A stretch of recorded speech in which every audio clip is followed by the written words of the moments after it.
அனுப்புவேன் யாரை அனுப்புவேன் என்ற சத்தம் தொனிக்கின்றது. கிருபை வாசல் அடைகிறதே, நியாய தீர்ப்பு நெருங்கிடுதே. இந்த நாளில் மௌனமாயிருந்தால் அழிவு என்பது நிச்சயமே. இந்த நாளில் மௌனமாயிருந்தால் அழிவு என்பது நிச்சயமே. எழும்புவோம் யுத்த களத்தில்,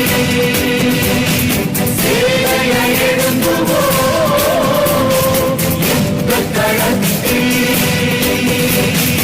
அழியும் கோடி மாந்தரை நீக்க இன்றே புறப்படுவோம்.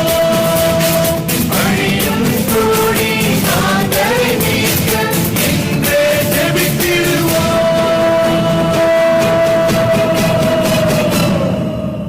எங்கள் பாரதம், எங்கள் பாரதம், இயேசுவின் பாரதம். எங்கள் பாரதம், எங்கள் பாரதம், இயேசுவின் பாரதம். எங்கள் பாரதம், எங்கள் பாரதம், இயேசுவின் பாரதம். எங்கள் பாரதம், எங்கள் பாரதம், இயேசுவின் பாரதம்.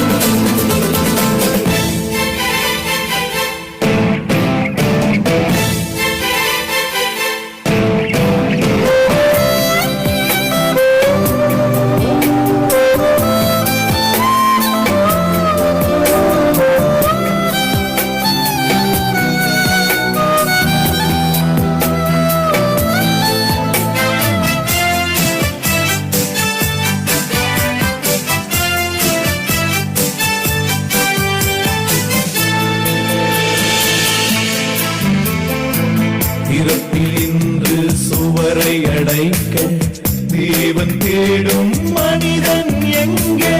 திறப்பில் இன்று சுவரை அடைக்க தேவன் தேடும் மனிதன் எங்கே?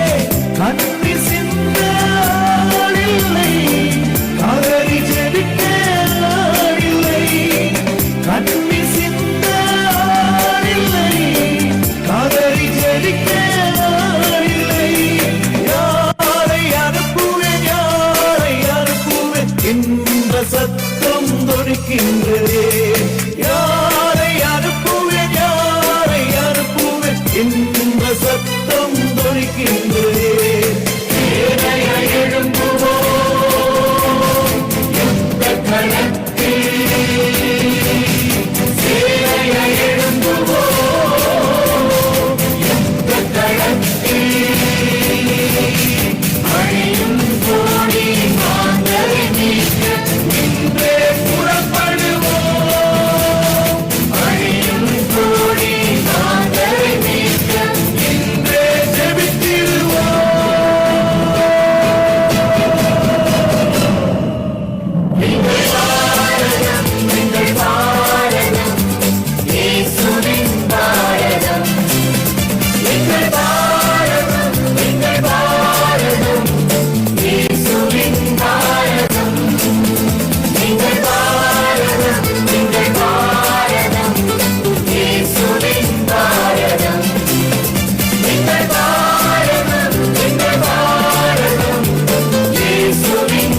பரீட்சித்தாலும் விசுவாசத்தை காத்தவர்கள் அழகாய் நிற்கும் யார் இவர்கள் திரளாய் நிற்கும் யார் இவர்கள் சேனை தலைவரம் இயேசுவின் பொற்களத்தில் அழகாய் நிற்கும் யார் இவர்கள் அழகாய் நிற்கும் யார் இவர்கள்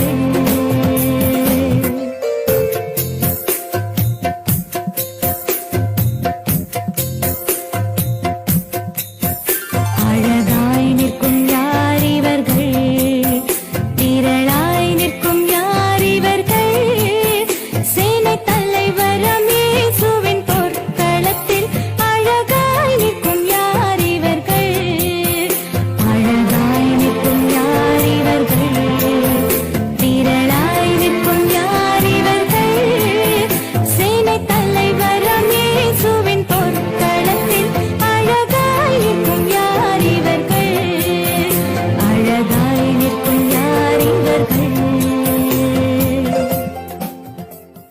पहचान पाए कौन है ये?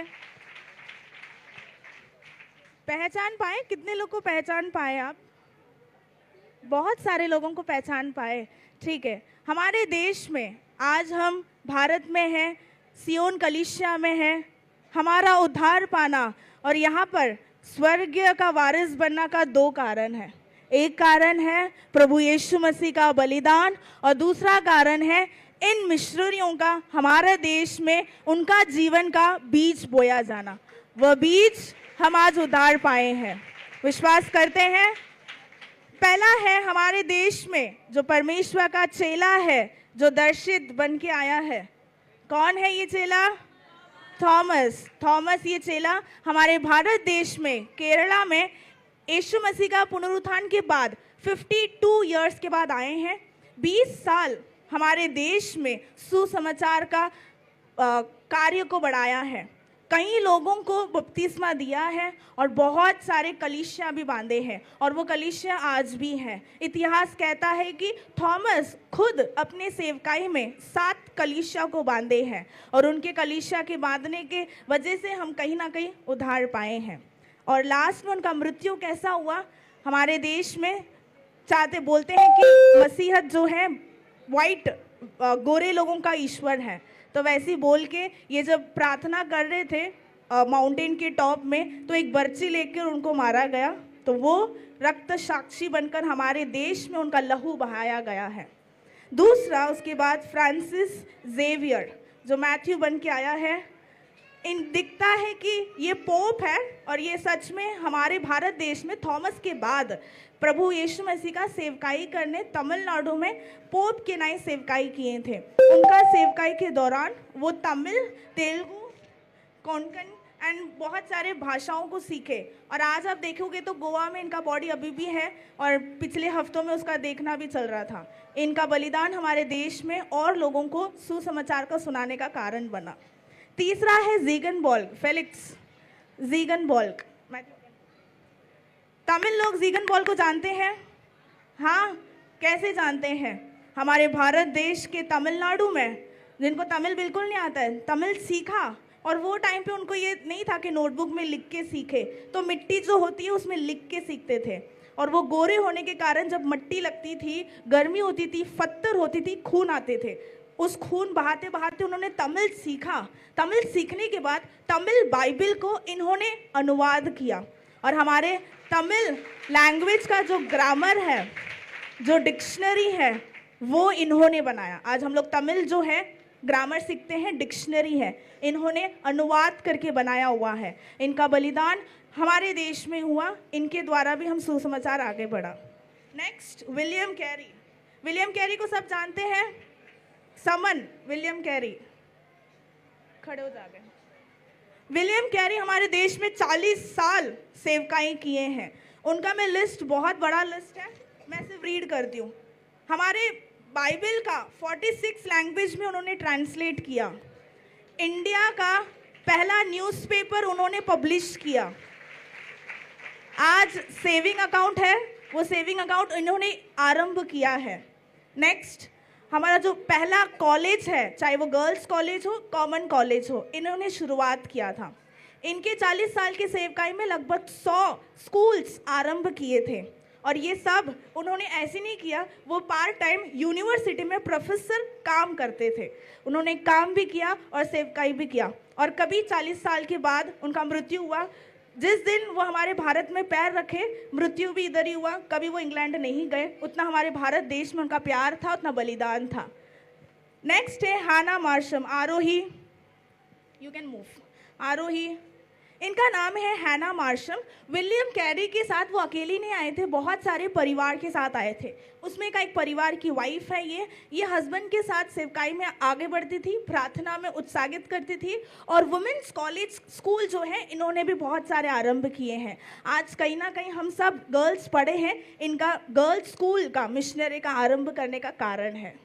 नेक्स्ट है William ward, Joseph William ward printing का, सुसमाचार का बाइबल प्रिंट करना, ट्रैक्स प्रिंट करना और गानाओं का प्रिंट करा के पूरे देश में या फिर उन आसपास की कलीसियाओं में बांटने के लिए मदद किया। ये भी विलियम कैरी के साथ परिवार के साथ भारत देश में मिशनरी बन के आए थे। नेक्स्ट है डेरिन हेनरी मार्टिन। ये हमारे देश में कहीं ना कहीं ऐसा होता था कि जो भाषा का ट्रांसलेट किया जा रहा है, जो हमारा भाषाओं को ट्रांसलेट किया जाता है, बहुत कम लोग उसे पढ़ पाते तब भी। अभी अनुवाद ज़्यादा हुआ है, लेकिन तब बहुत कम लोग पढ़ते थे। तो इन्होंने सोचा कि जो मुसलमान है, जो हिंदू है, उन तक भी सुसमाचार पहुंचना चाहिए। तो इसलिए इन्होंने ट्रांसलेट किया बाइबल को उर्दू, अराबिक, ताकि मुस्लिम लोगों को वो लैंग्वेज में उनको पवित्र शास्त्र मिल पाए। ऐसे उन्होंने सेवकाई किया था। इन्होंने भी लगभग 80 स्कूल्स तक चालू किए थे और एस्टैब्लिश किया था। नेक्स्ट है सिंधिया फरार, आराध्या। कितने लोग सावित्रीबाई फुले को जानते हैं? आज 2015 में पुणे यूनिवर्सिटी, उनका नाम के हॉनर में सावित्रीबाई फुले पुणे यूनिवर्सिटी बना। उनको शिक्षा मिशनरी ने दिया और वो मिशनरी का नाम है सिंधिया फरार। सोचो, आज पुणे यूनिवर्सिटी खड़ा है, इंग्लैंड से जो मिशनरी आए हैं उनके वजह से खड़ा है। अगर ये नहीं आते तो सावित्रीबाई फुले नहीं पढ़ते। अगर वो नहीं पढ़ते तो कहीं ना कहीं आज लड़कियों को पढ़ने का सुविधा नहीं होता। नेक्स्ट है अभिज्ञा आना कुलगढ़। ये हमारे देश में डॉक्टर है। मेडिकल में बहुत सारे हॉस्पिटल्स को उन्होंने चालू किया और लड़कियों के लिए उन्होंने मेडिकल स्कूल्स एंड कॉलेजेस भी स्टार्ट किया है। नेक्स्ट है प्रीति इसबेला थॉर्नबुल। ये लखनऊ में 3 कार्य किए हैं। पहला है लड़कियों के लिए पढ़ाई के लिए उन्होंने रास्ता को खोला है। दूसरा, इन्होंने अपना खुद, वो डॉक्टर थे, मेडिकल में पढ़े थे, तो वो सेवकाई अपने पेशेंट्स को ट्रीट कराते भी सेवकाई करते थे। तीसरा, वो चाहते थे कि लड़कियां सिर्फ पढ़े लिखे नहीं, उसके भी पैर में भी खड़े हो जाए, तो लड़कियों का एम्पावरमेंट करने का इनका जिम्मेदारी था। नेक्स्ट है नेहा है, ये भी मिशनरी है, अमेरिकन मेडिकल मिशनरी, जो यूपी में आए थे। इनका जब मैंने स्टोरी इंसिडेंट्स पढ़ा था, बहुत आश्चर्य था। इनको जब भारत में आए थे, उनको उतना सुविधा नहीं थी कि सबके पास जाके सुसमाचार बताने का। तो ये डॉक्टर थे, इंग्लैंड में पढ़ के आए हुए डॉक्टर थे। इन्होंने क्या किया, जितना हो सके उतना लड़कियों को, बच्चों को मेडिकल सपोर्ट देने लगे। जैसे सपोर्ट देने लगे, उनके ऊपर विश्वास होने लगा। जैसे विश्वास होने लगा, लोगों उनके पास आके सुसमाचार सुनने लगे। वैसा उन्होंने एक कलीसिया को स्थापित किया है। नेक्स्ट है जैबिन वेदनायगम असरिया। मालूम है सबको? ये सरकुनम नहीं, ये फर्स्ट जैबिन है। वेदनायगम असरिया है। ये तमिलनाडु की हैं। तमिलनाडु में परमेश्वर की सेवकाई किए हैं। बहुत सारे स्कूल्स का आरंभ किए हैं, जो स्कूल्स अभी तक चल रहे हैं। और चर्चेस, हॉस्पिटल्स भी बनाए हैं। और जो छोटी छोटी पुस्तकें होती थी हमारी मसीहत की, जो इंग्लिश में होती थी, उन्हें तमिल में भी ट्रांसलेट कराया था। नेक्स्ट है डॉक्टर आइडा स्कडर, जसलिन।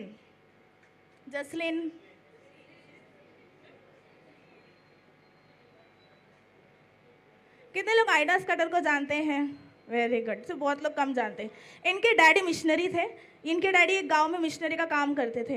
ये जब छुट्टी में आए थे घर, तो इनको लगा कि नहीं, मुझे लॉयर बनना है, मुझे आगे बढ़ना है, मुझे पापा के जैसे मिशनरी नहीं बनना है। लेकिन एक दिन अचानक रात के दिन खटखटाने का आवाज़ सुनाई दिया। एक पुरुष वहाँ आया, बोला, डॉक्टर जी मुझे मदद कीजिए, हमारे घर पे गर्भवती स्त्री है, बच्चा होने वाला है, आप मदद कीजिए। तो बोले, मैं आ रहा हूँ। बोले पैर में पड़े, बोले नहीं आना, हमारे इसमें गलत माना जाता है, औरतों को जब डिलीवरी होती है पुरुष को उधर खड़ा नहीं होना पड़ता है। तो वो चले गए। 1-2 घंटे के बाद वापस और एक जन आए, बोले हमारे गांव में भी हमारे एक महिला है जिनको गर्भवती है, बच्चा होने का है, बहुत परेशानी उठा रही है, नहीं हुआ। तीसरा और एक आया, 3 ऐसा परिस्थिति हुआ। आयडा ने आंखों के सामने देखा कि तीनों जन उनके पापा को मेडिकल सर्विस देने को मना किए, क्यों? वो पुरुष है, महिलाओं को सर्विस नहीं दे सकते करके। सुबह अराउंड 5 से 6 बजे को चिल्लाहट का आवाज़ है चारों तरफ से। तीनों महिला अपने बच्चों के साथ मर चुके थे, बिकॉज मेडिकली हेल्प करने के लिए कोई नहीं था। उस दिन उन्होंने सोचा कि मैं लड़की होने के नाते मेरे देश मतलब इंडिया को मेडिकल दिलाने के लिए मैं आऊँगी करके वो वापस देश गए, अपना MBBS पढ़ाई किया, वापस यहाँ आए। 40 साल हमारे देश में पहला वुमेन्स मेडिकल स्कूल और कॉलेज और हॉस्पिटल स्टार्ट किया है। और जब उनका आयु खत्म होने आया, उन्होंने सोचा अब मैं तो चला जाऊंगी, वापस यही हाल होने वाला है, कोई लड़की तो डॉक्टर है नहीं। तो उन्होंने सोचा कि जो लोग उनके पास ट्रीटमेंट खिलाते थे, जो पढ़ते थे, उनको उन्होंने नर्सेज बनाया। फिर नर्सेज में से जो बेस्ट था उनको डॉक्टर्स बनाया। तो जब उनका दौर अंत हुआ, सिर्फ वो सेवकाई में नहीं खड़े थे, उनके जैसे और एक पूरा सेना को खड़ा किया था। नेक्स्ट है जॉन हाइड, जॉन हाइड के बारे में सुना है? हमारे देश में पंजाब में आए थे। इनका मिशनरी का स्टोरी मेरे लिए बहुत लाइफ टर्निंग पॉइंट था। जब पंजाब में आए थे, 10 साल हुआ, कोई उधार नहीं पाया। फिर सोचने लगा क्या मेरा बुलाहट गलत हो गया? तो उन्होंने सोचा कि इसका राह मैं पता करूंगा, मैं घुटने में रहूंगा। उन्होंने निर्णय लिया, प्रभु मैं घुटने में तब तक रहूंगा जब तक एक आत्मा उधार नहीं पाएगा। पूरा दिन घुटने में रह के प्रार्थना करते थे, आत्मा आते थे, उधार पाते थे, बपतिस्मा लेके चले जाते थे। अगर उन्होंने बोला एक दिन में एक आत्मा चाहिए, तो बोला पूरा साल में कितने आत्मा होने चाहिए? 365। जब पूरा साल में काउंट किया गया तो 400 आत्मा उधार पाए थे उनके द्वारा। हम होते थे बहुत सेटिस्फाई होके पूरा ढिंडोर पीटते थे, वो ऐसा नहीं किए। वो बोले दूसरे साल बोले मेरे को एक दिन में 2 आत्मा चाहिए, मैं और प्रार्थना करूंगा। 2 आत्मा मिले, 800 लोग उधार पाए। और उसके बाद उनका इंडिया में आने के बाद 19 ईयर्स के बाद उन्होंने बोला कि अब बहुत हो गया, मुझे एक दिन में 4 आत्मा चाहिए, उससे ज़्यादा मैं नहीं मांगूंगा। और विश्वास नहीं कर सकते, एक दिन में 4 नहीं 8 से 10 लोग उधार पाते थे उनके सेवकाई के द्वारा। ये सब कुछ हो पाया उनका घुटनों का प्रार्थना। उनका एक प्रार्थना हुआ करता, प्रभु मुझे देना है तो आत्मा दो, नहीं तो मेरा जान ले लो। यही उनका प्रार्थना था। हमारी प्रार्थना इससे होनी चाहिए करके परमेश्वर का भी इच्छा है। नेक्स्ट है एमी कार्मिकल, खुशी लास्ट है, बहुत है लेकिन मैं आगे नहीं बढ़ूंगी, 2-3 में ख़त्म करूंगी। एमी कार्मिकल फॉरेनर है। फॉरेनर के आंखें ग्रीन कलर के होते या फिर ब्राउन कलर के होते, लेकिन इनके आंखें जब जन्म से ब्लैक कलर के थे। कोई आसपास में बोलता अरे तू अपने देश की नहीं है, तो कोई और देश की है। एक दिन वो चर्च जाके बोले, खुदा तूने ये आंखें दी है, कुछ तो मकसद होगा। और जब 12 साल में उन्होंने अपना बुलाहट को पक्का किया, कंफर्म किया, करने के बाद जब इंडिया में आए तो देखा अरे इंडिया वालों का आँखा मेरे आंखें जैसे काले काले हैं, जो ब्लैक आइज होता है। तो उन्होंने सोचा यही मेरा बुलाहट है, यही सेवकाई करना है। और यहाँ पर ये आके सेवकाई किए। और जैसे ये गोरे गोरे हैं, हमारे इंडियन डार्क शेड के हैं, आपस में नहीं जाते थे, एलियन समझते थे। पेरेंट्स अपने बच्चों को नहीं भेजते थे, तो ये क्या करते थे, कोयला का काला होता है ना, पूरा शरीर पे काला किए। जब तक वो भारत में थे उन्होंने कभी अपना वाइट स्किन रंग कभी नहीं दिखाया। उन्होंने पूरा कोयला लगा के सेवकाई किया ताकि बच्चे और लोग उनके पास आ पाए, उतना समर्पण का सेवकाई था इनका। नेक्स्ट है पंडिता रामाबाई रेमा। पंडिता रामाबाई हमारे भारत देश के इंडियन मिशनरी हैं, जो बहुत बोलते हैं सोशल रिफॉर्मर थे। महिलाओं को जो भी गलत चीज़ें होती थी उसके अगेंस्ट आवाज़ उठाया और उनको उनसे छुटकारा दिया। साधु सुंदर सिंह मालूम है? साधु सुंदर सिंह इनका बहुत बड़ा गवाही है। इतना ही बताऊंगी कि उन्होंने सोचा कि अगर खुदा है तो मुझसे बातें करे, अगर नहीं बातें करी, पटरी है, मैं मर जाऊंगा। और मरते वो जब निर्णय ले रहे थे, अचानक सुबह 5 या 6 बजे अपने कमरे में रोशनी देखा और रोशनी था खुदा का। खुदा ने बोला तू मत मर, मैं तेरे लिए मरा हूँ, तू मेरा सेवकाई कर।